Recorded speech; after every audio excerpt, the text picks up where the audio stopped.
आज हम एमसीएन समाचार के तरफ से यहाँ पर सैयद शकील साहब और फराज साहब के ऑफिस पे आए हुए हैं, जो कि डेवलपर्स और बिल्डर्स है। और लॉकडाउन के अंदर ये 6 महीने के अंदर बिल्डर्स एंड डेवलपर्स के ऊपर क्या हालात गुजरे और इन्हें क्या तकलीफ़ें उठाने पड़ी, आइए हम इनसे जानते हैं हम इनसे बात करते हैं। शकील साहब, लॉकडाउन के चलते जो आपको तकलीफ़ों और मुश्किलात का सामना उठाना पड़ा है, इसमें आपको क्या तकलीफ़ आई है? मैं तो बहुत सारी तकलीफ़ें उठाना पड़ी, जिसमें गवर्नमेंट का भी किसी तरीके का रोल नहीं रहा। हम जिस तरीके के डेवलपमेंट्स काम करते हैं, डेवलपमेंट्स पे लेते हैं, कंस्ट्रक्शन डेवलपमेंट्स पे लेते हैं, पार्टी से वो करते हैं। हमने कई चीज़ें इसके अंदर डेवलपमेंट पे ली हैं, और लेने के बाद जो लॉकडाउन लग चुका है उसके बाद से वो जो पीरियड्स हम लोग पार्टीज़ को देते हैं कि भाई ये पीरियड्स में हम कंप्लीट कर लेंगे, वो 6 महीने 4-6 महीने का जो पीरियड जो गुजरा उसके अंदर जो लॉकडाउन की वजह से जो 6 महीने का, उसमें तो लेबर्स भी हमारे पूरे डिस्टर्ब हो चुके हैं। उसके बाद लॉकडाउन ख़त्म होने के बाद लेबर्स का प्रॉब्लम्स आया, और जो मटेरियल हमें जो था वो मटेरियल के रेट्स भी बहुत ज़्यादा हो गए हैं। लेबर अवेलेबल तो है ही नहीं, अभी भी आज भी लेबर अवेलेबल नहीं है। और हमने जिस तरीके से डेवलपमेंट्स पे लिए थे, आज वो पार्टीज़ का कहना है कि भाई आपने बहुत लेट हो गए, तो अब हमारा उसके अंदर वो लोग हम पे चार्ज कर रहे हैं, जिस वजह से हमारा बहुत सारा नुकसान हो रहा है। तो इस पे जिस तरीके से है कि आजकल और चल रहा है कि मटेरियल्स के रेट्स बहुत ज़्यादा जा रहे हैं, तो हमारे हालात में ये हो गया कि अब आज हम डेवलपमेंट नहीं कर सकते हैं। डेवलपमेंट के लिए ये भी है कि आज जो पैसा होना था, जो लॉकडाउन में जिस तरीके से ख़र्चा हो गया, जिस तरीके से हमने कुछ हमारे लेबर्स वगैरह को संभाले करे, उसमें जो पैसा चले गया, आज हम डेवलपमेंट के अंदर पैसा लगा नहीं सकते। आज हमारे पास वो पैसा नहीं है। शकील साहब, अभी जो बीच के अंदर जो 6 महीने का जो लॉकडाउन जो लगा है, तो इसके अंदर आपका सेल आउट तो टोटल ब्लॉक हो गया है। इसके अंदर टोटल ब्लॉक है।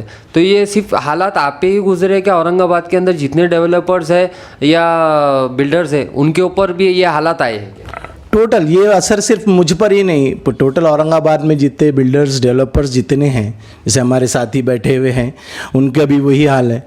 हाँ, तकरीबन 90% हम लोग जितने भी हैं, इन सब में वही हाल है कि भाई टोटली हमारा जो माल बना तैयार पड़ा है, कोई सेल नहीं है उसके अंदर। फराज साहब, आप कुछ कहना चाहेंगे?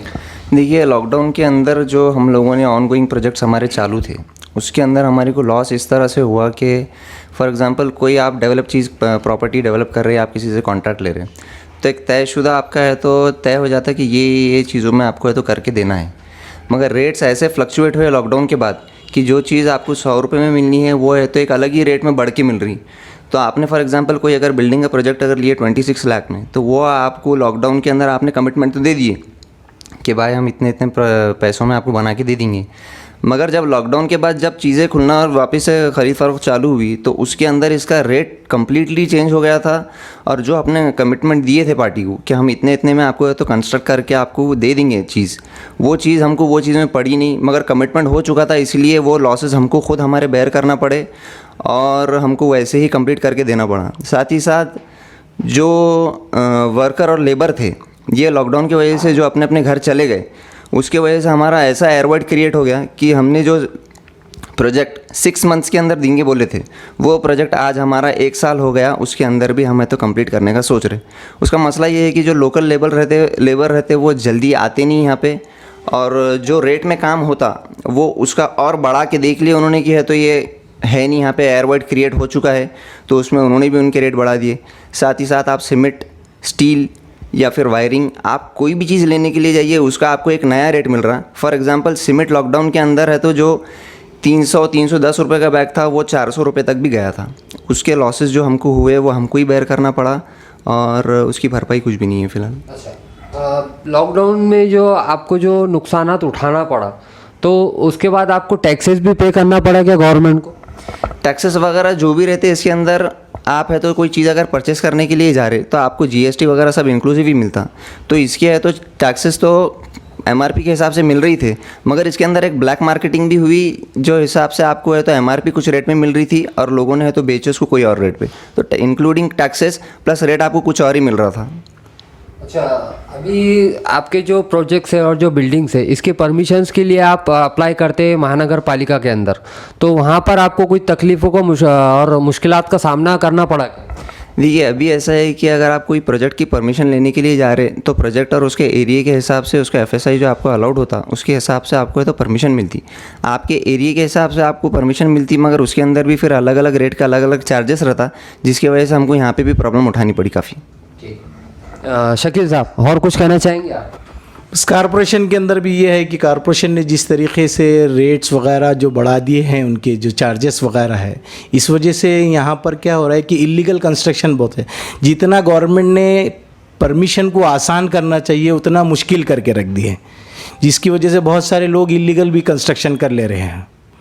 तो इसके अंदर हमारी राय ये है कि गवर्नमेंट ने इस बात में सोचना चाहिए और परमिशन को जितना आसान हो सकता है उतना आसान करना चाहिए। तो आपके कहने के मुताबिक कुछ इलीगल डेवलपर्स और बिल्डर्स भी औरंगाबाद में मौजूद है? जी हाँ, ये तो है, इलीगल डेवलपर्स वगैरह भी है, लेकिन इसके अंदर ज़्यादातर क्या है, कुछ गरीब लोग जो है जो परमिशन नहीं ले सकते, लाख 1.5 लाख रुपए परमिशन के लिए नहीं भर सकते, तो वो लाख 1.5 लाख में ये सोचते हैं कि कम से कम मेरा 1-2 रूम तो बन जाएंगे, इसलिए मैं क्यों परमिशन लूँ। इसलिए ये सारी चीज़ें हैं इसमें। अच्छा, शकील साहब, अभी आपके कितने प्रोजेक्ट्स रनिंग है? मेरे 2 प्रोजेक्ट्स हैं, जिसमें 2 प्रोजेक्ट्स में एक प्रोजेक्ट इनकम्प्लीट है जो लॉकडाउन की वजह से मैं दे नहीं सका हूँ। बाकी आपको अभी सब बताया हूँ, हमारे साथी ने बताया कि रेट्स के डिफरेंस वगैरह जो आ गए हैं मटेरियल्स की वजह से, तो वो पार्टी से चल रहा है, लेकिन पार्टी वो मान नहीं रही है कि भाई एक्स्ट्रा चार्जेस आप जो मांग रहे हम नहीं दे सकते, आपका हमारा एग्रीमेंट हो चुका है। अच्छा शकील साहब, अभी औरंगाबाद को आप किस लेवल पे देखते हैं? नासिक के मुकाबले में, पूना के मुकाबले में और अहमदनगर के मुकाबले में रियल स्टेट के ताल्लुक से? नहीं, रियल इस्टेट तो औरंगाबाद में पूरा सो गया है सब।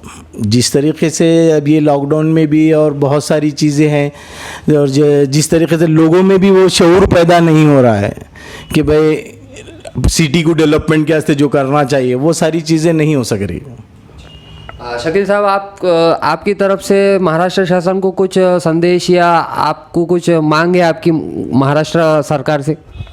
जी हाँ, वो तो बहुत है कि मैं उम्मीद करता हूँ कि हमारे चीफ मिनिस्टर साहब से, उद्धव ठाकरे जी से, कि उन्होंने कुछ इसके अंदर ऐसे चीज़ें करें जिसकी वजह से ये जो रेट्स बढ़ रहे हैं मटेरियल्स वगैरह के, इसके ऊपर उन्होंने कुछ कंट्रोल लाए, ताकि एक गरीब भी घर बना सके, एक अमीर भी घर बना सके। अमीर तो घर बना ही लेते, गरीबों के घर में जो नहीं बनते वो भी, ताकि और जैसे हम जो छोटे लेवल पे डेवलपर्स हैं हमारा भी उसमें कुछ फ़ायदा हो सके।